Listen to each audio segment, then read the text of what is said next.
কি হতে চলেছে দেশের রাজনীতিতে আগামী 4 থেকে 5 দিনের মধ্যে? আসলে কি আওয়ামী লীগ বাংলাদেশে কোনো বিশৃঙ্খলা পরিবেশ তৈরি করতে যাচ্ছে, যা থেকে দেশের মানুষ আবার অশান্তিতে পড়বে? নাকি এটা সরকারের শুধুমাত্র একটি গুজব ছড়িয়ে সরকারের নতুন কোনো পরিকল্পনা করার ইচ্ছা আছে? এটা সরকার জানে আর আওয়ামী লীগ জানে। আপনারা ইতিমধ্যে জানেন যে প্রধান উপদেষ্টা প্রেস সচিব শফিকুল আলম বলেছে দেশের রাজনীতিতে আগামী 4 থেকে 5 দিনের মধ্যে খুবই গুরুত্বপূর্ণ। এই 4 থেকে 5 দিন কেটে গেলে বাংলাদেশের ঐক্যবদ্ধতা নিয়ে একটি জাগরণ সৃষ্টি হবে এবং পুলিশও কিন্তু আগামী 10 থেকে 12 দিন সতর্কতা জারি করেছে। আরও কিছু কিছু তথ্যে পাওয়া যাচ্ছে যে আওয়ামী লীগ পুরো বাংলাদেশের মধ্যে একটি গেরিলা যুদ্ধ সৃষ্টি করতে চাচ্ছে। আসলে সত্য কি আমরা কিন্তু কেউই জানি না।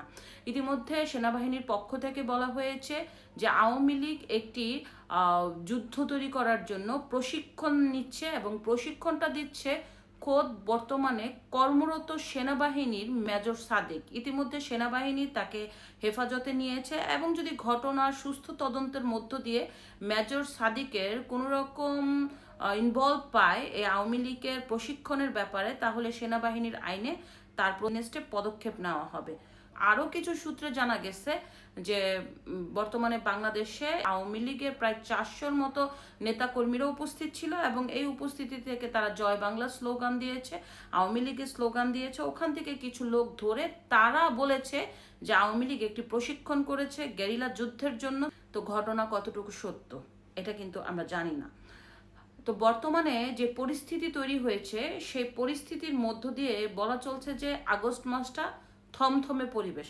তবে থমথমে পরিবেশ হলেও আওয়ামী লীগে এই মুহূর্তে গেরিলা যুদ্ধের মাধ্যমে পুরো বাংলাদেশে এতটুকু অ্যাবিলিটি এই মুহূর্তে তাদের আছে কিনা আমাদের কিন্তু একটু সন্দেহ আছে। তার জন্য বলা চলে এটা হয়তো বা ইউনূস সরকারের নতুন কোনো পরিকল্পনা, বাকিটা দেখা যাবে সামনে।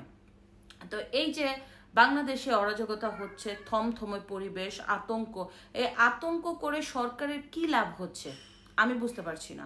এই যে প্রতিদিন আতঙ্ক, প্রতিদিন এইটা, আওয়ামী লীগ যাতে তাদের মুখ থেকে নামতেই আসে না। আরে কি রে বাবা, আওয়ামী লীগ চলে গেছে প্রায় 1 বছর, কিন্তু ডক্টর ইউনূস থেকে শুরু করে এনসিপি থেকে শুরু করে প্রত্যেকটা মানুষের মুখে মুখে আওয়ামী লীগ আওয়ামী লীগ মানে ফেনা উঠায় ফেলতেছে।